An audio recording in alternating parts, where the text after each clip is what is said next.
कोई और नहीं। वो भोलेनाथ तेरे गाना कोई नाथ तेरे गाना कोई और नहीं। पैसा बिजली बनाने वाला कोई और नहीं। भोलेनाथ तेरे गाना कोई नाथ तेरे गाना कोई और नहीं। ओ भोलेनाथ तेरे गाना कोई नाथ तेरे गाना कोई और नहीं। उनका डमरू डम डम बोले अंग बन गए के भेद खोले। उनका डमरू डम डम बोले अंग बन गए के भेद खोले। ऐसा भक्तों को रखवाला कोई और नहीं। भोलेनाथ तेरे गाना भोलेनाथ तेरे गाना कोई और नहीं। ओ भोलेनाथ तेरे गाना भोलेनाथ तेरे गाना कोई और नहीं।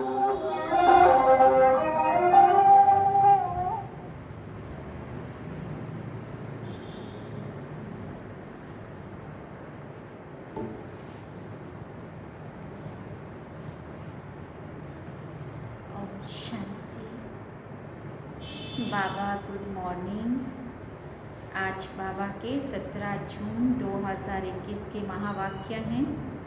बाबा ने सार में कहा, मीठे बच्चे, तुम पारलौकिक बाप को यथार्थ रीति जानते हो, इसलिए ही तुम्हें सच्चे प्रीत बुद्धि व आस्तिक कहेंगे। बाबा ने प्रश्न पूछा, बाप के किस कर्तव्य से सिद्ध होता है कि वो भक्तों का रक्षक है? तो बाबा ने उत्तर में कहा, सभी भक्तों को रावण की जेल से छुड़ाना, इंसॉल्वेंट से सॉल्वेंट बना देना, ये एक बाप का ही कर्तव्य है। जो पुराने भक्त हैं उन्हें ब्राह्मण बनाकर देवता बना देना, यही उनकी रक्षा है। भक्तों का रक्षक आया हुआ है अपने सभी भक्तों को मुक्ति और जीवन मुक्ति देने के लिए। और गीत हम सब ने सुना, भोलेनाथ से निराला कोई और नहीं है। ओम शांति। बाबा ने पूछा, ये किसकी महिमा सुनी बच्चों ने? गाया जाता है ऊंचे से ऊंचा भगवान, और भगवान को ही बाप कहा जाता है। वही इस सारी रचना का रचयिता है। जैसे लौकिक बाप भी रचयिता है अपनी रचना का। पहले कन्या को अपनी स्त्री बनाते हैं और फिर उनसे रचना रचते हैं। 5-7 बच्चे पैदा करते हैं, उनको कहा जाएगा रचना। बाप ठहरा रचयिता, वो हद के रचयिता ठहरे। ये भी बच्चे जानते हैं, रचना और रचयिता बाप से, रचना को रचयिता बाप से वर्षा मिलता है। मनुष्य को 2 बाप तो होते ही हैं, एक लौकिक और दूसरा पारलौकिक। बच्चों को समझाया है ज्ञान और भक्ति अलग अलग है, फिर है वैराग्य। इस समय तुम बच्चे संगम पर बैठे हो और बाकी सब कलयुग में बैठे हैं तो सभी बच्चे, आत्मा के नाते से हैं तो सभी बच्चे, परंतु तुमने बेहद के बाप को जाना है जो सारी रचना का रचयिता है। लौकिक बाप होते भी उस पारलौकिक बाप को याद करते हैं ना। सतयुग में लौकिक बाप होते भी पारलौकिक बाप को कोई याद नहीं करते, क्योंकि वो है ही सुखधाम। उस पारलौकिक बाप को दुख में याद करते हैं। यहाँ पढ़ाया जाता है, मनुष्य को समझदार बनाया जाता है। भक्ति मार्ग में मनुष्य बाप को भी नहीं जानते हैं, कहते भी हैं परम पिता परमात्मा, हे गॉड फादर, हे दुख हरता सुख करता, फिर कह देते हैं सर्वव्यापी। पत्थर में, कण कण में, कुत्ते बिल्ली सब में है। परमात्मा बाप को गालियां देने लग पड़ते हैं। तुम बाप के बने हो तो तुम हो गए आस्तिक। तुम्हारी बाप के साथ प्रीत बुद्धि है, बाकी सबकी बाप के साथ विपरीत बुद्धि है। तुम जानते हो महाभारी लड़ाई भी सामने खड़ी है। पुरानी दुनिया के विनाश अर्थ हर 5000 वर्ष के बाद कलयुगी पतित दुनिया पूरी हो, फिर सतयुगी पावन दुनिया स्थापन होती है बाप के द्वारा, जिसको ही याद करते हैं, हे पतित पावन आओ, हे खिवैया हमको इस विषय सागर से निकाल क्षीर सागर में ले जाओ। गांधी जी भी गाते थे, हे पतित पावन सीताराम, हे राम सब सीताओं को पावन बनाओ। तुम सभी सीताएं हो भक्तियां, वो है भगवान, सब उनको पुकारते हैं, वो तुमको पतित से पावन बना रहे हैं, तुमको कहाँ भी धक्के नहीं खिलाते हैं। ऐसे नहीं कहते हैं कि तीर्थों पर जाओ, कुंभ के मेले पर जाओ, नहीं, ये नदियाँ कोई पतित पावनी नहीं है। पतित पावन ये ज्ञान का सागर बाप है। सागर व नदियों को कोई याद नहीं करते हैं, पुकारते हैं बाप को, हे पतित पावन बाबा हमको पावन बनाओ। बाकी पानी की नदियाँ तो सारी दुनिया में है, वो थोड़ी पतित पावनी है। पतित पावन तो एक बाप को ही कहा जाता है, वो जब आए तब आकर पावन बनाए। फिर बाबा ने कहा भारत की बहुत भारी महिमा है, भारत सभी धर्मों का तीर्थ स्थान है, शिव जयंती भी यहाँ ही गाई हुई है। सतयुग तो है ही पावन दुनिया, उसमें देवी देवताएं रहते हैं, देवताओं की महिमा गाई जाती है, सर्वगुण संपन्न, 16 कला संपूर्ण, संपूर्ण निर्विकारी, मर्यादा पुरुषोत्तम, अहिंसा परमो धर्म, ये सब देवताओं की महिमा है। चंद्रवंशियों को 14 कला कहेंगे। फिर सीढ़ी नीचे उतरते हैं, बाप आकर सेकंड में सीढ़ी चढ़ाए, शांति धाम सुख धाम में ले जाते हैं। फिर 84 का चक्र लगाए सीढ़ी उतरते हैं। 84 जन्म कोई ने तो जरूर लिए होंगे।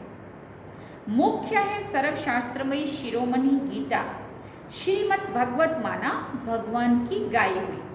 परंतु भगवान किसको कहा जाता है ये पतित मनुष्य नहीं जानते हैं। पतित पावन सर्व का सद्गति दाता एक निराकार शिव ही है, परंतु वो कब आया ये कोई नहीं जानते। बाप आपे ही आकर अपना परिचय देते हैं। अब देखो ये बच्चे और बच्चियां दोनों बाबा कहते हैं। गाया भी जाता है तो मात पिता हम बालक तेरे, तुम्हारे इस राजयोग सीखने से सुख गनेरे मिलते हैं। तुम यहाँ आते ही हो बेहद के बाप से स्वर्ग के 21 जन्मों का वर्षा पाने के लिए। अब शिव जयंती भी भारत में ही मनाते हैं, रावण भी भारत में ही दिखाते हैं, परंतु अर्थ कुछ भी नहीं जानते। शिव बाबा हमारा बेहद का बाप है, ये एक भी नहीं जानते, सिर्फ शिव की पूजा करते रहते हैं। जब सारा झाड़ तमो प्रधान हो जाता है तब बाप आते हैं। नई दुनिया में भारत स्वर्ग था, भारत में ही सतयुग था, भारत में ही अब कलयुग है। भारत वही है, वही भारत देश महान भारत सोने की चिड़िया था, आज वही भारत कंगाल बन गया है, गरीब बेचारा बन गया है। तो बाबा कहते वही भारत में सतयुग था, वही भारत में अभी कलयुग है। बाप समझाते पहले पहले तुम स्वर्ग के मालिक थे, अब तुम 84 जन्म भोग नरकवासी बने हो। अब मैं तुमको राजयोग सिखलाए मनुष्य से देवता पतित से पावन बनाता हूँ। भक्ति अर्थात ब्रह्मा की रात, ज्ञान अर्थात ब्रह्मा का दिन। तुम ब्रह्मा कुमार कुमारियाँ दिन में जाते हो, दिन में जाते हो मना सतयुग में, सतयुग मना सवेरा। इस पुरानी दुनिया को अब आग लगनी है, बरोबर इस महाभारत लड़ाई है, बरोबर इस महाभारत लड़ाई के बाद ही भारत स्वर्ग बनता है। अनेक धर्म विनाश हो, एक सत्य धर्म की स्थापना होती है।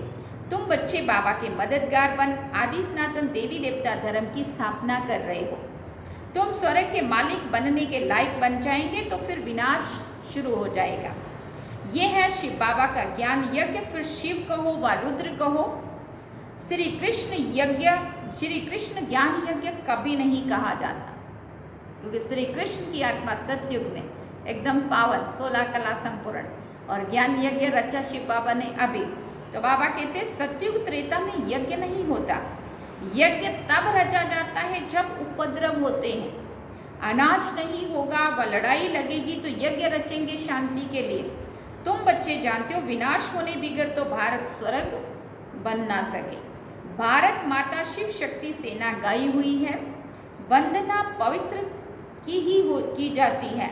तुम माताओं को वंदे मातरम कहते हैं ना, क्योंकि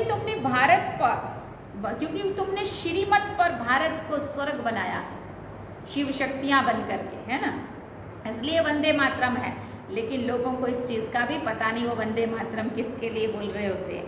अब बाप कहते हैं मौत तो सबके सिर पर खड़ा है, इसलिए अब ये एक जन्म पवित्र बनो और बाप को याद करो तो तुम सतो प्रधान बन जाएंगे। अभी तुम शूद्र से ब्राह्मण बन फिर देवता बनेंगे, ये कोई नई बात नहीं है। कल्प कल्प हर 5000 वर्ष के बाद ये चक्र फिरता रहता है, नरक से स्वर्ग बनता है। पतित दुनिया में मनुष्य जो कुछ कर्म करते हैं वो विकर्म ही बनता है। बाप कहते हैं 5000 वर्ष पहले भी तुमको कर्म अकर्म और विकर्म की गति समझाई थी, अब फिर से तुमको समझाता हूँ। मैं परम पिता परमात्मा निराकार तुम्हारा बाप हूँ। ये शरीर जिसका हमने आधार लिया है ये कोई भगवान नहीं है। किसने कहा? शिव बाबा कह रहे हैं कि मैं तुम्हारा बाप हूँ, निराकार हूँ, मैंने ये तन का आधार लिया है। मनुष्य को देवता भी नहीं कहा जाता तो मनुष्य को भगवान कैसे कह सकते हैं? बाप समझाते हैं तुम 84 जन्म लेते लेते सीढ़ी नीचे उतरते आए हो, अब ऊपर कोई जा नहीं सकता है। सभी पतित बनने का ही रास्ता बताते हैं, खुद भी पतित बनते जाते हैं। तब बाप कहते हैं उनका भी उद्धार करने मुझे आना पड़ता है। ये है रावण राज्य, तुम अभी रावण राज्य से निकल आए हो। धीरे धीरे सबको पता पड़ जाएगा ब्राह्मण बनने बिगड़ शिव बाबा से कोई भी वर्षा ले नहीं सकेंगे। बाप है ही दो, एक निराकारी बाप, एक साकारी बाप। वर्षा मिलता है एक साकारी बाप से साकारी बच्चों को, और फिर निराकारी बेहद के बाप से वर्षा मिलता है निराकारी आत्माओं को। क्योंकि बाबा तो शिव बाबा तो सबकी सभी आत्माओं के बाप हैं, इसलिए सबको मुक्ति में तो बाबा सबको ही ले जाएंगे, तो वो भी वर्षा ही है। शांति मुक्ति मोक्ष जो भी वो चाहते हैं, तो बाबा कहते हैं उन आत्माओं को भी वर्षा मैं ही देता हूँ, मुक्ति और जीवन मुक्ति का, जो तुम्हें जीवन मुक्ति और बाकी सब आत्माओं को मुक्ति में ले जाता हूँ। तो बाबा ने कहा अब तुम बच्चे जानते हो मीठे मीठे शिव बाबा से हम 21 जन्मों के लिए सुख धाम का वर्षा लेने आए हैं। विश्व के मालिक बनते हैं योग बल से, कोई हथियार आदि नहीं है। तो बाप से योग लगाए विक्रम विनाश कर विष्णुपुरी के मालिक बनते हैं। अब अमर लोक में जाने के लिए अमर कथा सुन रहे हैं। वहाँ अकाले मृत्यु कभी होता नहीं है, दुख का नाम निशान नहीं है।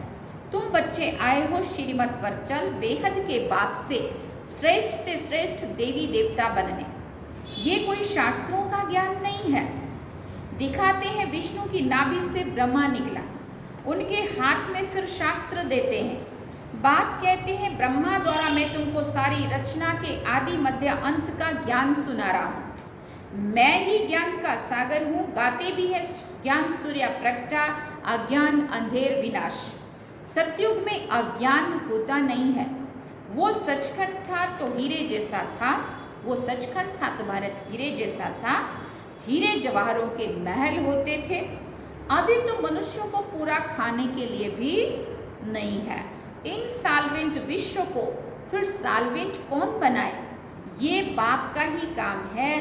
बाप को ही तरस पड़ता है। कहते हैं तुमको राजयोग सिखाने आया हूँ। नर को नारायण, नारी को लक्ष्मी बनाता हूँ। भक्तों का रक्षक है ही एक बाप।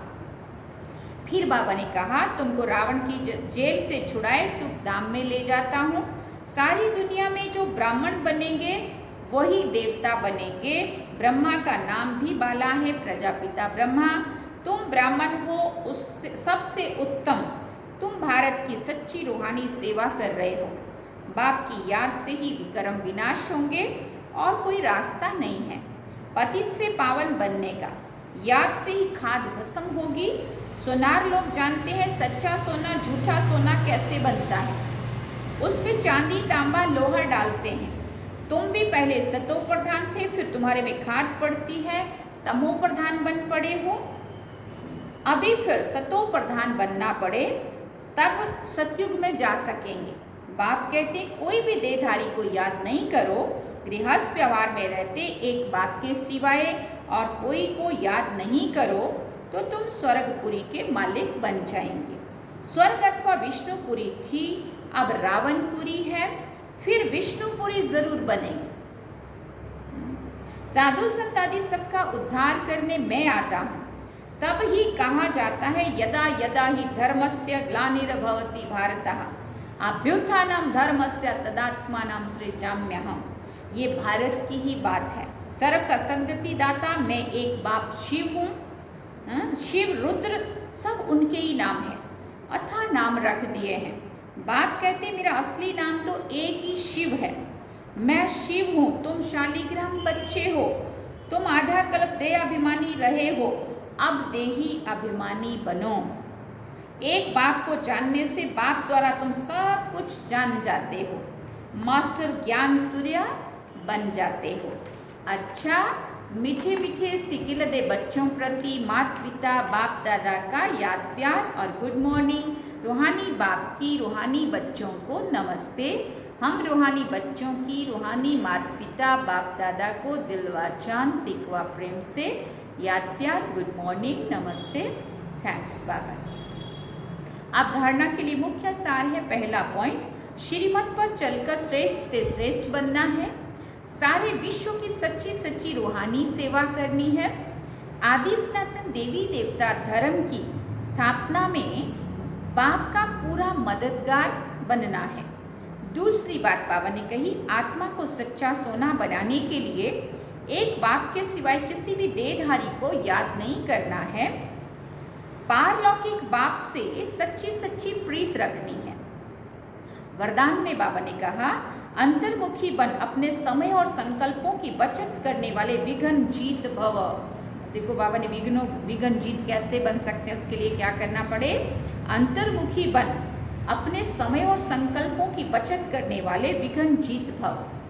कोई भी नई पावरफुल इन्वेंशन करते हैं तो अंडरग्राउंड करते हैं ना। आप भी जितना अंतर्मुखी अर्थात अंडरग्राउंड रहेंगे उतना वायुमंडल से बचाव हो जाएगा, मनन शक्ति बढ़ेगी और माया के विघ्नों से भी सेफ हो जाएंगे। बाहर मुखता में आते भी अंतर्मुख हर्षित मुख आकर्षण मूर्त रहो। कर्म करते भी ये प्रैक्टिस करो तो समय की बचत होगी और सफलता भी अधिक अनुभव करेंगे। स्लोगन में बाबा ने कहा, बीमारी से घबराओ नहीं, उसे दवाई रूपी फ्रूट खिलाकर विदाई दे दो।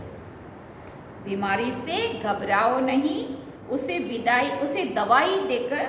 दवाई रूपी फ्रूट खिलाकर विदाई दे दो, चली जाएगी। अच्छा, ओम शांति। मातेश्वरी जी का जून मास चल रहा है मम्मा का, तो मम्मा के महावाक्य हैं, थोड़ा सा है। मातेश्वरी जी के अनमोल महावाक्य हम सुनेंगे। मनुष्य साक्षात्कार में कैसे जाते हैं, मनुष्य साक्षात्कार कैसे करते वो मम्मा बता रहे। ये जो साक्षात्कार में जाना होता है तो इसकी फिलॉसफी भी बहुत महीन है। ये अंतवाहक शरीर से जाकर घूम आते हैं।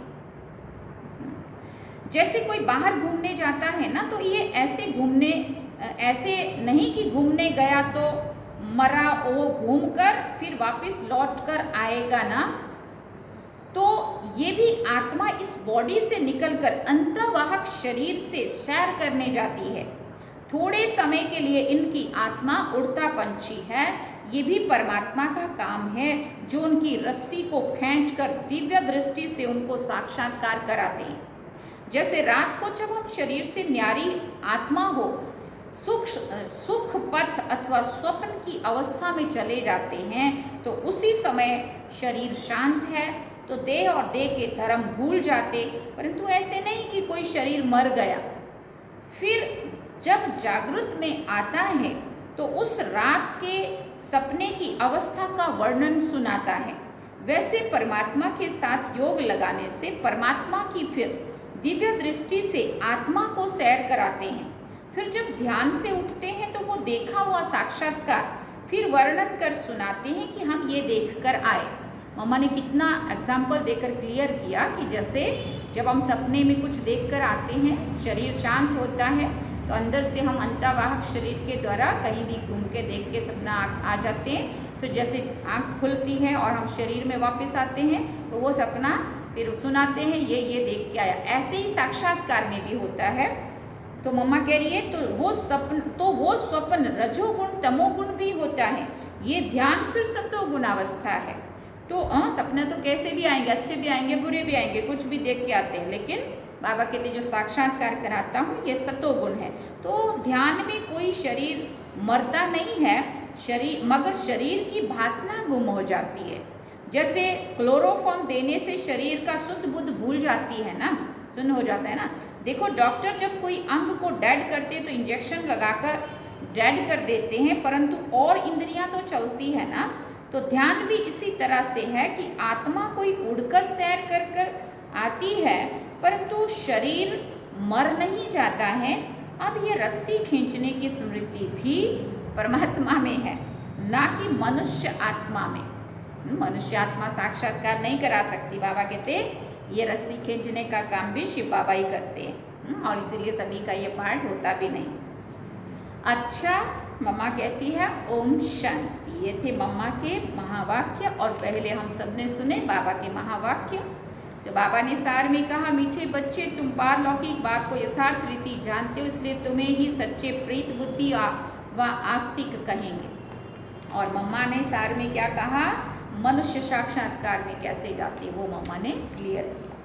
मम्मा एक एक बात की गहराई में जाती थी और नई नई बातें क्लियर होती थी जो हमें नहीं समझ होती। चलो बाबा की याद में।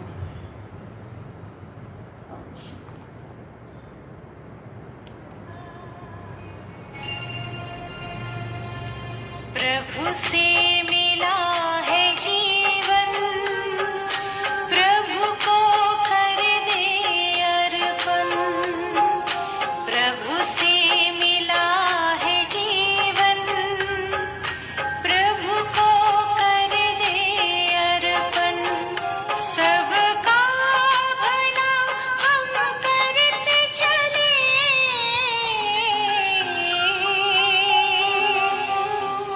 सबका भला हम करते चले, हर्षित हो धरा गगन। बस उसका कहना माने, फिर सब कुछ वो